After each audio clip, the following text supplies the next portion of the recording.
Hi guys, this is Ritu Tamret and we are in the series of our chapter Angel in Disguise. So this is the second part of this chapter and today I'm going to start from here.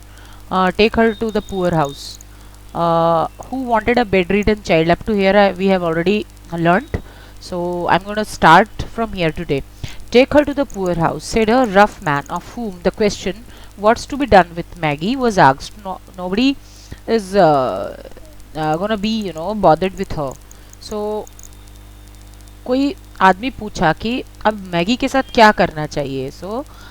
कोई बोला कि आपस में सब बात कर रहे हैं कि भाई कोई भीड़ में से आवाज आई कि अब मैगी के साथ क्या होना चाहिए, और somebody said कि भाई मैगी को पुअर हाउस ले जाना चाहिए. So the poor house is sad place for a sick and helpless child. कोई एक बीच में से फिर से बोला कि जो पुअर हाउस होता है वो सिक और हेल्पलेस चाइल्ड के लिए सैड प्लेस है, वहाँ पर कोई ध्यान देने वाला नहीं है, and the children are not in a right state of mind, they are unhappy, this that. So किसी ने इस ऐसे बोला उसके लिए कि भाई उसके लिए वो जगह सही नहीं. तो इसने कहा कि for your child, or mine, said the other, lightly speaking, but for T's brat it will prove a blessed change. तो किसी ने कहा कि हाँ, तुम्हारे और मेरे बच्चे के लिए भले वो खराब हो सकता है, लेकिन इस ब्रैट के लिए, टीज का मतलब होता है, ऐसे तो टीज का मतलब होता है इटीज, और यहाँ पर मतलब होता है कि दिस ब्रैट, इस बच्चे के लिए, इस ब्रैट का मतलब होता है थोड़ा स्पॉइल्ड चाइल्ड. ऐसे लोग स्लैंग लैंग्वेज है कि इस बच्चे के लिए ये एक ब्लेसिंग प्रूव होने जा रहा है, बिकॉज वो पहले से जो है इनवैलिड है और वो हैंडीकैप्ड है. So she will be kept. So कहाँ तक थे? हाँ, the poor house is a sad place for sick in, यहाँ तक पढ़ लिए. सो इसके लिए वो बहुत ही अच्छा होगा क्योंकि वो ऑलरेडी हैंडीकैप्ड है और वहाँ पे उसको अच्छे से क्लीन रखा जाएगा. Healthy food shall be given, healthy food, be decorated, which is more that can be said of her past condition. जिस पास्ट कंडीशन से वो आई है, सो उसके लिए तो बहुत ही अच्छा वो वरदान और boom, it's going to be a kind of, उसके लिए ये ब्लेसिंग साबित होने वाला है. उसके लिए एक बून साबित होने वाला है वो, right. So there was a reason in that, but still it didn't satisfy. एक रीज़न था इसके अंदर, लेकिन फिर भी वहाँ कुछ लोग ऐसे थे, they were not satisfied with this answer and with this क्या बोलेंगे, ये जो एक उसके लिए एक उपाय था, उसके लिए एक प्लॉय था ये कि भाई उस हैंडीकैप्ड चाइल्ड के लिए इससे अच्छा बेटर ऑप्शन और कुछ नहीं हो सकता. But some of them were not satisfied. The day following the day of death was made the burial day. जिस दिन डेथ हुआ था उसके और एक दिन के बाद, तीसरे दिन, उसका बरियल का दिन आया, जब उसकी माँ को बरी करना था, ले जाके कब्र के नीचे दबाना था. And a few neighbours were at a miserable howl, और वहाँ पे कुछ नेबर्स थे उसके मिजरेबल हॉवल, जो एकदम उसका जो मिजरेबल मतलब आई हैव ऑलरेडी टोल्ड कि एकदम जो पिटिएबल कंडीशन में जो उसका हॉवल था, हट था, वहाँ पर कुछ लोग थे. लेकिन कोई ने भी उसके जो कार्ट को, जिस कार्ट में उसको ले जाया जा रहा था, उसको फॉलो नहीं किया.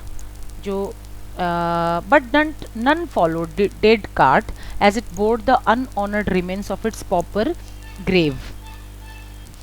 So a few neighbors were at the miserable hovel, but none followed dead cart as it bore the unhonored remains to its pauper grave. क्या मतलब हुआ कि वहाँ उसके miserable hovel में a lot of neighbors were there, but none followed that cart, जिसमें कि उसके unhonored remains को, मतलब वो जो dead वुमन थी, वो एकदम अनऑनर्ड थी. Nobody respected her, nobody had got any kind of respect towards her, because we have already learned about it that वो बहुत ही बदनाम महिला थी, उसको कोई भी नहीं चाहता था. सो दैट अनऑनर्ड डेड बॉडी को वो जो कार्ट है वो कहाँ लेके जा रहा था? पॉपर ग्रेव की तरफ. अब पॉपर ग्रेव का क्या मतलब हुआ? पॉपर ग्रेव मतलब एक ऐसा ग्रेव जहाँ पर, जो कि ऐसा अननोन प्लेस है, ऐसा अननोन वो बरियल का जगह है जहाँ पर ऐसे लाशों को दफनाया जाता है जिसको कोई क्लेम करने वाला नहीं हो और जिसका कोई अपना नहीं हो, जो गुमनाम लोग होते हैं उनको कोई क्लेम करने वाला नहीं होता, और वहाँ जाके उनके लाशों को दफना दिया जाता है। And the cart was heading towards that pauper grave only, so nobody wanted to ऐसे जनरली सब कोई बहुत ही ऐसा आदमी जब मर जाता है तो लोग जाते हैं उसके ग्रेव पर, उसको उसके लास्ट डेस्टिनेशन तक उसको पहुंचा के आया जाता है, but nobody wanted to follow her in that cart. So farmer Jones, after the coffin was taken out, placed John in his wagon and drove away. अब एक फार्मर था जिसका नाम जोन्स था, वो जैसे ही कॉफिन चला जाता है वैसे ही वो जॉन को अपने साथ, जो सबसे बड़ा लड़का था, उसको अपने वैगन में, अपने कार्ट में बैठाता है, अपने घोड़ा गाड़ी में जिसको बोलते हैं उसमें बैठाता है और चला जाता है वहाँ से, satisfied that he had done his part. उसको ऐसे सेटिस्फाइड होता है कि हाँ उसने कुछ अपना पार्ट उसने निभा दिया, एक बच्चे को वो ले जा रहा है और उसकी जिम्मेदारी वो लेता है। And then Mrs Ellis spoke to Kate with a hurried air. अब एक मिसेस एलिस बोल के एक वुमेन थी and she also wanted to do something for the children, but she chose basically that girl Katie, उसको वो चुनती है और उसको बोलती है कि तुम बिड योर, हरी डेयर मतलब एकदम भागते हुए से कि हाँ हाँ जल्दी जल्दी अब चलो, तुमको चलना है मेरे साथ। सो वो उसको चुनती है एंड बोलती है कि bid your, so let's go to the next page, bid your, so just a minute, this is 78, so we have to go to 79, right? I think this is 79. Okay, this is 79, right? So let's zoom it. Okay, oh my god, we have zoomed so large.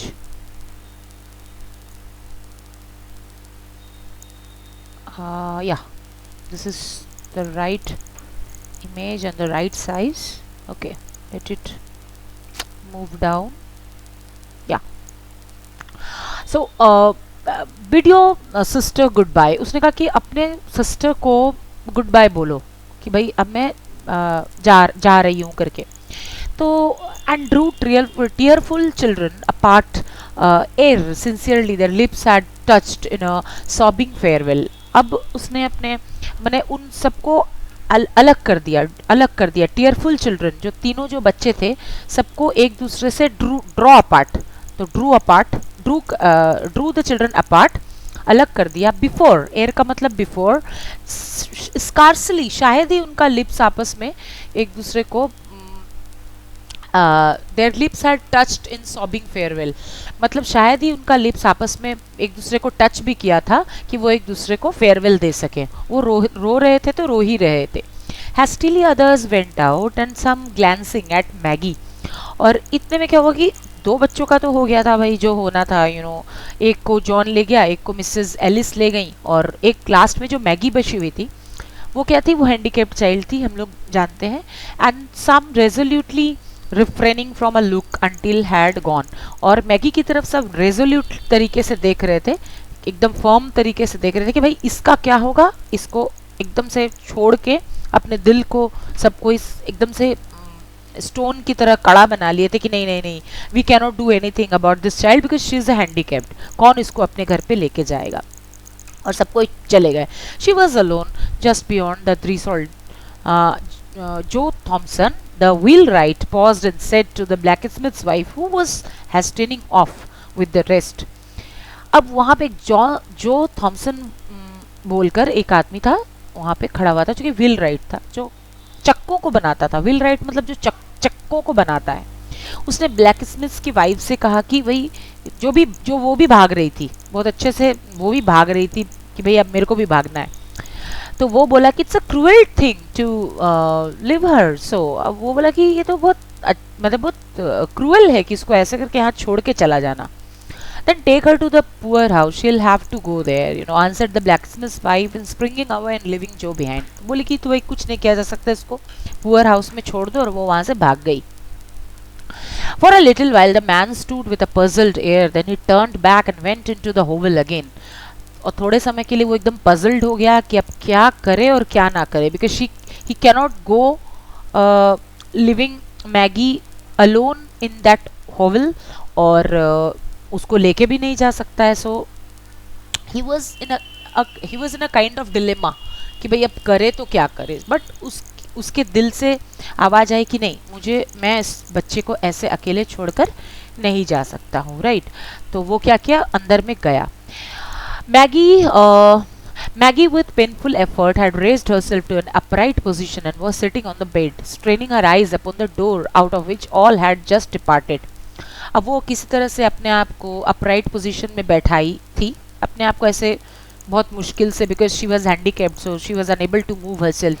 But उसी position में वो अपने आप को किसी तरह से upright position में बैठा के रखी थी. एंड स्ट्रेनिंग हर आइज, मैंने अपनी आंखों को गड़ा कर रखी थी डोर के ऊपर, जहाँ पर से सब कोई डिपार्ट कर चुके थे. ए वेग terror had come into her thin white face, और एक बहुत ही अनसुना सा भय उसके वाइट फेस के ऊपर दिख रहा था, क्योंकि उसका चेहरा तो वाइट हो गया था ना, डर के कारण बोलो या फिर खाई नहीं थी उसके कारण बोलो, ब्लड तो था नहीं, तो वाइट फेस करके राइटर हमें बताते हैं.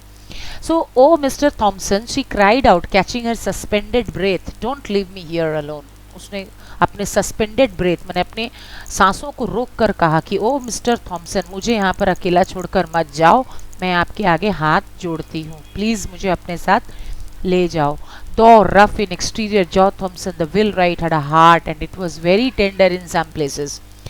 अब जॉ थॉमसन जो था वो अपने एक्सटीरियर मतलब अपने आउटर लुक से तो बहुत टफ दिखता था, मतलब अच्छा नहीं था उसका आउटर लुक, बट उसका he had got a tender heart, you know, and that is the proof that he again went into the hovel for the sake of Maggie, because वो मैगी को सेव करना चाहता था.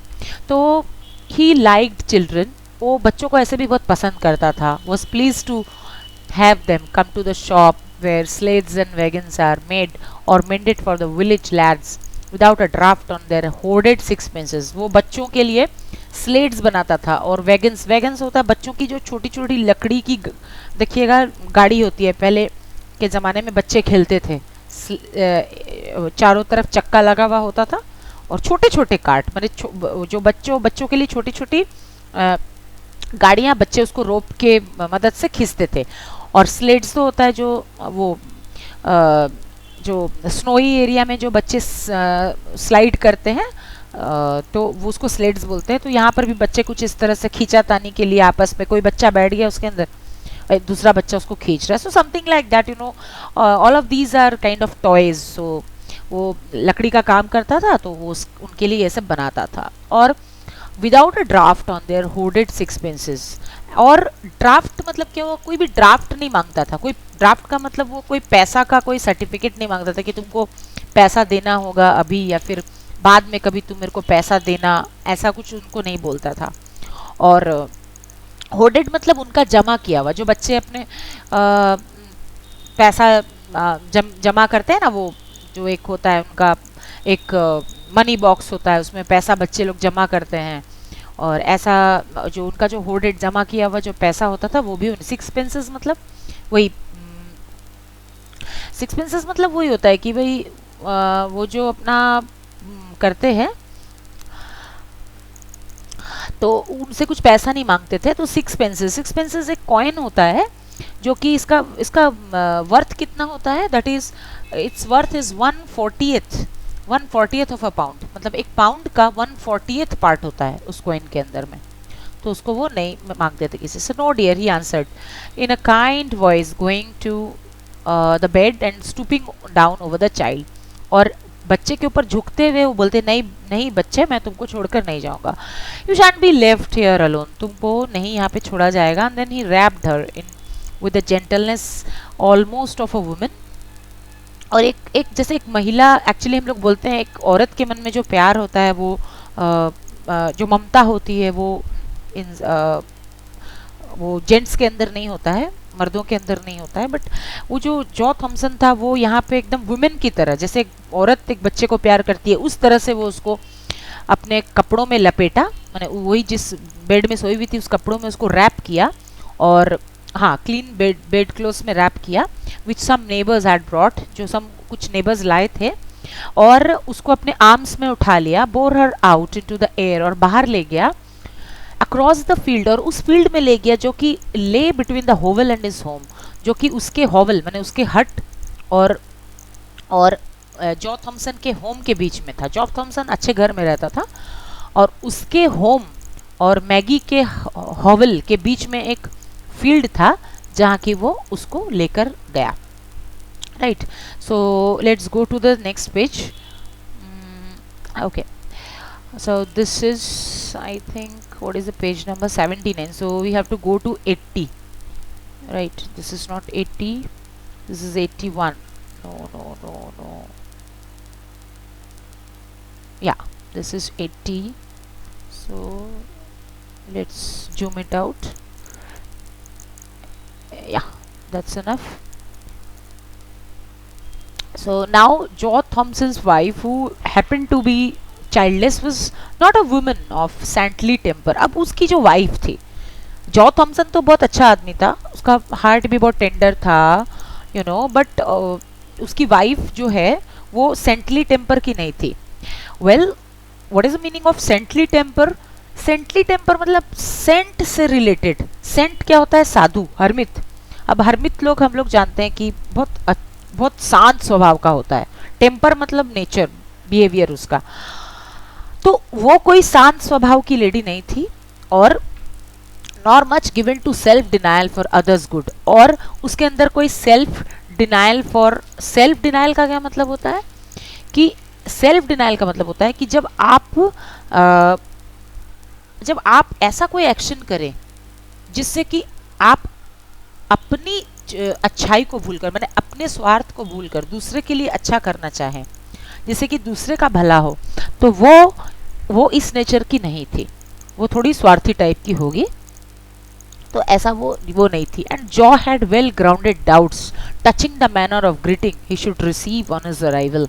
और jaw जो है उसको वेल ग्राउंडेड मतलब अच्छे से एकदम पता था। वेल ग्राउंडेड मतलब एकदम उसका जजमेंट, मैंने सॉलिड रीजन था उसके पीछे कि अभी जो kind of greeting he is going to receive from the side of his wife won't be good, won't be friendly, because उसको पता था कि जैसा उसका नेचर है जस्ट ऑपोजिट जो है उसकी वाइफ का नेचर है। तो अगर वो मैगी को अपने साथ लेके जाएगा तो इट इज़ क्वाइट ऑब्वियस कि भाई वो उसको वो वार्म जो वेलकम है वो नहीं देने वाली है, वो उसके ऊपर बहुत ही गुस्सा होने वाली है। बट वो फिर भी लेके गया बिकॉज उससे रहा नहीं गया था, मैगी को अकेले इस हालत पे छोड़ के नहीं जा सकता था। Mrs Thompson saw him approaching from the window and with ruffling feathers met him a few paces from the door. अब कुछ उसको वो आते हुए देख ही ली थी अपने डोर से। फ्यू पेसेस मतलब कुछ दूरी से, अपने डोर के कुछ दूरी से वो देख ली थी उसको। रफलिंग फिदर्स मतलब गुस्सा होते हुए, एकदम गुस्से में आग बबूला होके वो उसको देख रही थी। And as he open the garden gate, अब उसके जो घर के आगे जो गार्डन था, जैसे ही वो गार्डन के गेट को खोला तो उधर से मिसेस थॉम्सन उसको देख रही थी और एकदम रफलिंग फिदर्स मतलब गुस्से में देख रही थी, you know. So ruffling feathers के लिए you can write in your reference to context, like, you know, I have brought for you a lot of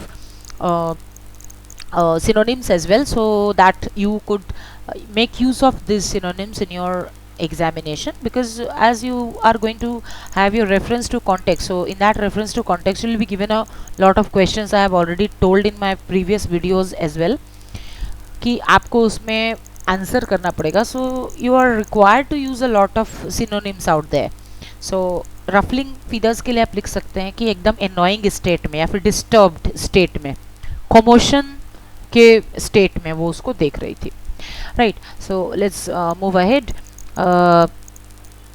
He opened the garden and came in. He bore a precious burden and he felt it to be so, as his arms held the sick child to his breast. और वो एक precious burden को अपने ऊपर लेके आया था। Precious मतलब अनमोल बर्डन जो उसके लिए था, एक ऐसा बर्डन जो उसके लिए बहुत अनमोल था, भाई उसके लिए इसलिए अनमोल था क्योंकि वो किसी की अच्छाई से जुड़ा हुआ था. अब आप बोल सकते हैं कि you could be given a question कि why this Maggie was treated और Maggie was called or referred to as precious precious burden by the writer, by the writer. वो क्यों ऐसा उसके लिए बोला गया, राइट? तो वो जस्ट अ मिनट. सो आपसे क्वेश्चन पूछा जा सकता है कि प्रेसियस बर्डन उसको क्यों बोला गया, क्योंकि वो अच्छाई से रिलेटेड थी. जॉ थॉमसन के मन में उसके लिए जो एक भावना थी वो बहुत अच्छी भावना थी कि वो उसके साथ कुछ अच्छा करेगा, वो उसकी सेवा करेगा और उसको एक अच्छे कंडीशन में रखेगा. सो दैट्स वाई उसको एक प्रेसियस बर्डन बोला जा रहा है. He felt it to be so. Joe Thomson उसके लिए सोचता था कि वो उसके लिए एक प्रेसियस बर्डन है. As his arms held the sick child to his breast, अब वो उस छोटी सी बच्ची को जो सिक थी वो उसकी छाती से लगी हुई थी. A sphere of tenderness went out from her, और एक लव का एक कोमलता का एहसास उसके अंदर से आया. And penetrated his feelings.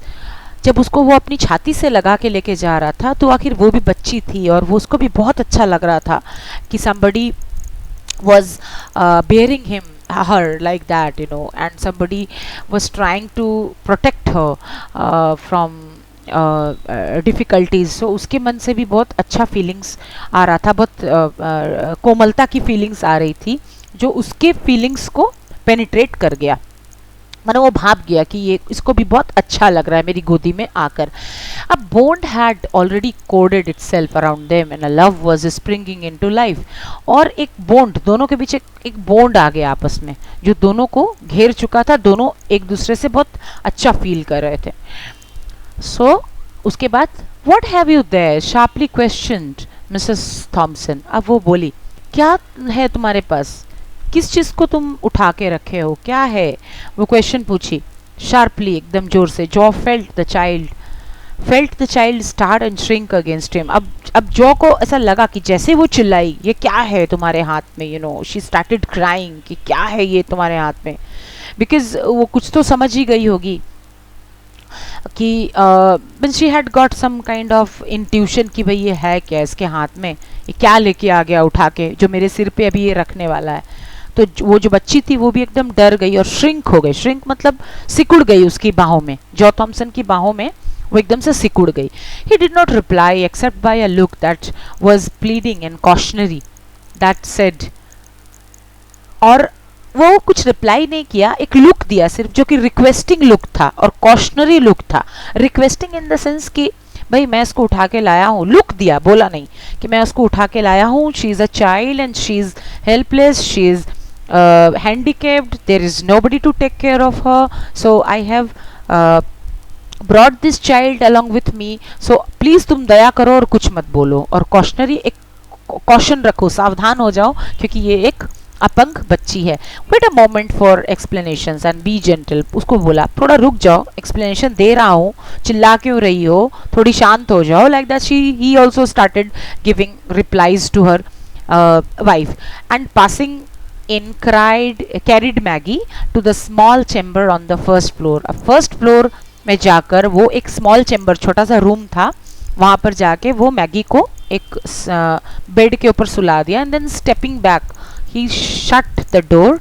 और उसके बाद वापस आया, डोर को बंद किया and stood face to face with his vinegar tempered wife in the passage way outside. अब एक गली जैसे होगा उसके घर में, वहाँ पर वो फेस टू फेस अपनी वाइफ के साथ खड़ा हो गया and started talking to her about Maggie और started giving her explanations why he brought the child and what were the conditions, you know, surrounded जिससे सराउंड होकर उसको मैगी को लाना पड़ा अपने पास. So he started all these explanations, started giving all these explanations to her wife, right.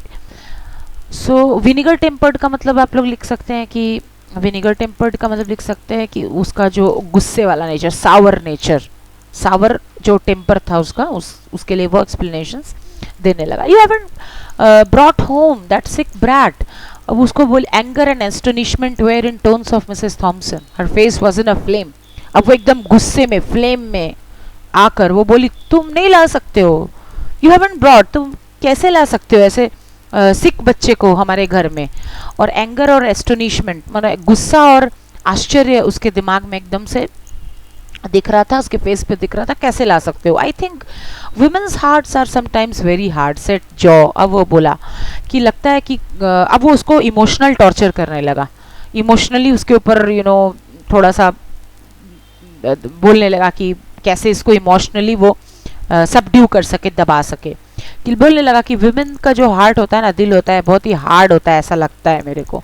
Usually Joe Thomson got out of his wife's way और kept rigidly silent, non combative, और उसकी वाइफ के आगे से वो निकल गया, वो जो सामने खड़ी थी उसके रास्ते से निकलकर वो एकदम साइलेंट हो गया और नॉन कॉम्बैटिव मूड में आ गया। मतलब उसका कोई लड़ाई का मूड नहीं था, उसको पता था it was of no use if he started quarrelling with her, it was of no use and उसको कुछ उसका कोई फायदा था ही नहीं।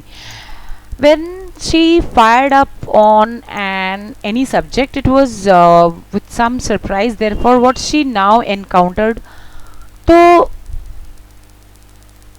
वो हमेशा ही एक्चुअली में ऐसा करता था। इसमें लिखा है कि जब वो यूजुअली गुस्सा हो जाती थी तो वो हमेशा ऐसा करता था कि वो उसे लड़ाई के मूड में नहीं आता था, वो शांत हो जाता था। और it was with some surprise therefore that she now encountered a firmly set countenance and a resolute pair of eyes. So वो हमेशा ऐसा करता था, क्या करता था कि जब भी वो गुस्सा होती थी तो उससे लड़ाई के, और वो कभी भी उससे लड़ाई नहीं करता था। और it was with some surprise, अभी तो कुछ सरप्राइज की बात सामने आ गई जब वो देखी अपने पति को। माने she encountered with a firmly set countenance, firmly set मतलब पूरी अच्छी तरह से एकदम रिजिड, माने अच्छी तरह से उसका जो काउंटेनेंस का मतलब फेस होता है, और रेजोल्यूट पेयर ऑफ आइज मतलब उसकी आंखों में उसको एक रेजोल्यूशन दिखा, एक डिटर्मिनेशन दिखा कि हाँ वो मैं बच्चे को लेकर आया हूँ और हम लोगों को मैंने इस बच्चे को देखना है, इस बच्चे को टेक केयर करना है, चाहे तुमको अच्छा लगे चाहे तुमको अच्छा नहीं लगे। सो रेजोल्यूट पेयर ऑफ आइज, मैंने उसके जो आइज में एक डिटर्मिनेशन था। और फर्मली सेट का क्या मतलब हुआ कि एकदम से स्ट्रिक्ट होकर वो बोला नहीं उसको, वो उसको कुछ बोला नहीं, लेकिन बस वो उसको दिखा दिया अपने आंखों में, अपने चेहरे पे उसको दिखा दिया कि वो इसके बारे में एकदम से फर्म है और डेफिनेट है, डिटरमिन्ड है इसके बारे में कि वो इस चाइल्ड को देखेगा, इसकी सहायता करेगा, उसको छोड़ नहीं सकता है। सो वो भी समझ गए कि हाँ भाई ये बहुत फर्म है, अब इसके बारे में कुछ किया नहीं जा सकता, right. So women's heart are not half so hard as mains.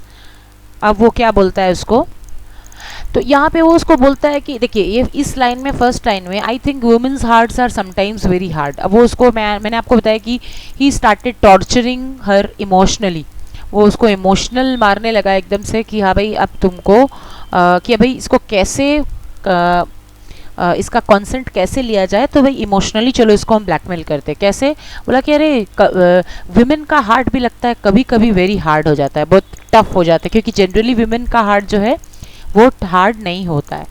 सो इस लाइन पे आप आइए कि फिर वो आगे बोलता है कि women's hearts are not half so hard as men's. फिर वो बोलता है कि औरतों का दिल मर्दों के दिल से आधा से भी कम हार्ड होता है। वो बोला कि आधा से भी विमेन, जो जेंट्स का जो दिल होता है उसका दिल तो हार्ड होता है, हम लोग सबको ही जानते हैं, लेकिन औरतों का दिल जो होता है उससे उसके आधे से भी कम हार्ड होता है। जो सो बाय अ क्विक इंट्यूशन, अब वो उसको एक इंट्यूशन आ गया था, सिक्स सेंस उसका बोल रहा था कि his resolute bearing had impressed his wife, कि उसका जो रेजोल्यूट, उसका जो एकदम फर्म फेस, उसका जो डिटरमाइंड फेस वो देख चुकी थी, बेयरिंग उसके फेस पे जो उसको दिखा था, रेजोल्यूशन, एक डिटर्मिनेशन दिखा था कि वो अब इस बच्ची को ले आया है, and he was determined to take care of her. He could not leave the child alone, and he was quite determined that he would take care of the child. और ये resolution उसकी वाइफ को impress कर चुका था, and he answered quickly and with real ये impression उसकी wife के दिमाग में आ चुका था कि भाई अब ये तो इसको बच्ची को छोड़ने वाला है नहीं, अब कैसे भी करके ये बच्ची तो अब यहीं रहने वाली है। And he answered quickly with real, और उसने कुछ आंसर किया। क्या आंसर किया? Let's go to another page, this is 81, yes 80, we have to go to 81, right? He answered with real indignation. उसने एक रियल इंडाइग्नेशन के साथ आंसर किया, रिजेंटमेंट के साथ, एक गुस्से के साथ उसने आंसर किया। Be that as it may, every woman at the funeral turned her eyes steadily from the sick child's face. अब उस थोड़े से गुस्से में, रिजेंटमेंट में जवाब दिया कि बी दैट, जो भी हो, be that what it as it may, जिसको जो करना है करे, जो जैसा है वो है, जो भी हो, लेकिन जो एवरी वुमन, उसके फ्यूनरल में, जो उसकी जो माँ का जो फ्यूनरल हुआ, उस डेड औरत का जो फ्यूनरल हुआ, उसमें से हर एक वुमन ने अपने आईज को घुमा लिया, उसकी तरफ कोई भी नहीं देखा। Eyes steadily from the sick child's face, जैसे ही उसकी माँ का फ्यूनरल हुआ, सारी औरतों ने क्या किया, इस सिक चाइल्ड की तरफ से अपना फेस घुमा लिया। And when the cart went of with her dead mother, और जैसे ही कार्ट उसकी डेड मदर को लेकर गया, सभी औरतें भाग गई, हरीड अवे, सारी औरतें भाग गई। And left her alone in that old हट, और मैगी को उन सब लोगों ने एकदम से अकेला छोड़ दिया। With the sun not an hour in the sky, और अब जो है sun not in an hour in the sky का मतलब क्या हुआ, सन अब बस जाने ही वाला था और सन डूबने ही वाला था, सन को डूबने में सिर्फ 1 घंटा था। Okay, so keep it up to here and we are going to start from the here, we are going to start from where, this place, we are going to start, let me mark it, so up to here, so we will start from here. In the next video we are going to start from this line, where were John and Kate, asked Mrs. Thompson. So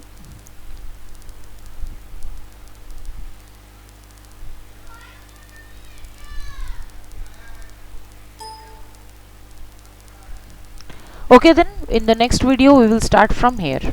Bye.